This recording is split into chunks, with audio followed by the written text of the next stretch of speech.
পৃথিবীর নরখ্যাত যুক্তরাষ্ট্রের কারাগারে রাখা হয়েছে ভেনেজুয়েলার প্রেসিডেন্ট নিকোলাস মাদুরোকে।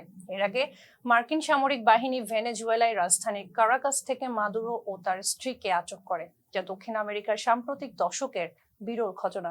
আটকের পরপরই মাদুরোকে আকাশপথে নেওয়া হয় ইউএসএস ইউজিমা জাহাজে।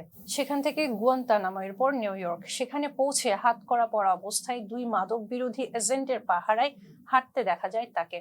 প্রকাশিত এক ভিডিওতে তিনি সংক্ষিপ্ত মন্তব্য করেন। এরপর তাকে নেওয়া হয় ড্রাগ এনফোর্সমেন্ট অ্যাডমিনিস্ট্রেশনের সদর দপ্তরে, পরে রাখা হয় ব্রুকলিনের এমডিসিতে। এমডিসি কংক্রিট আর স্টিলের তার বিশাল বহুতল ভবন। নিউ ইয়র্কের সমুদ্র বন্দরের কাছেই এর অবস্থান।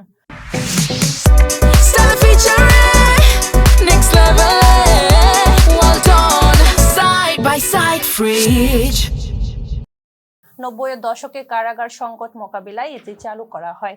বর্তমানে নিউ ইয়র্ক ফেডারেল সরকারের পরিচালিত একমাত্র কারাগার এটি, কিন্তু এমডিসির সুনাম নেই।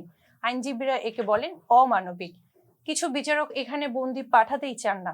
অতিরিক্ত বন্দী, জনবল সংকট, চিকিৎসা সেবার অভাব, সহিংসতা, এমন অভিযোগ নিয়মিতই শোনা যায়। 2019 সালে শীতের মধ্যে বিদ্যুৎ বিভ্রাটে দিনের পর দিন বন্দীরা গরম ছাড়া ছিলেন। এই কারাগারে আগেও ছিলেন অনেক আলোচিত বন্দী, লাতিন আমেরিকার সাবেক প্রেসিডেন্ট, মেক্সিকোর শীর্ষ কর্মকর্তারা, কুখ্যাত মাদক সম্রাটরা, এমনকি আন্তর্জাতিক অপরাধের অভিযুক্তরাও। এখন সেই তালিকায় আরেকটি নাম যোগ হয়েছে, নিকোলাস মাদুরো। যুক্তরাষ্ট্রের বিচার ব্যবস্থার আওতায় তার বিরুদ্ধে বিচার চলবে, আর সেই বিচার চলাকালেই তাকে থাকতে হবে এই এমডিসিতেই। ফেজ দ্য পিপলের সঙ্গে থাকার জন্য ধন্যবাদ।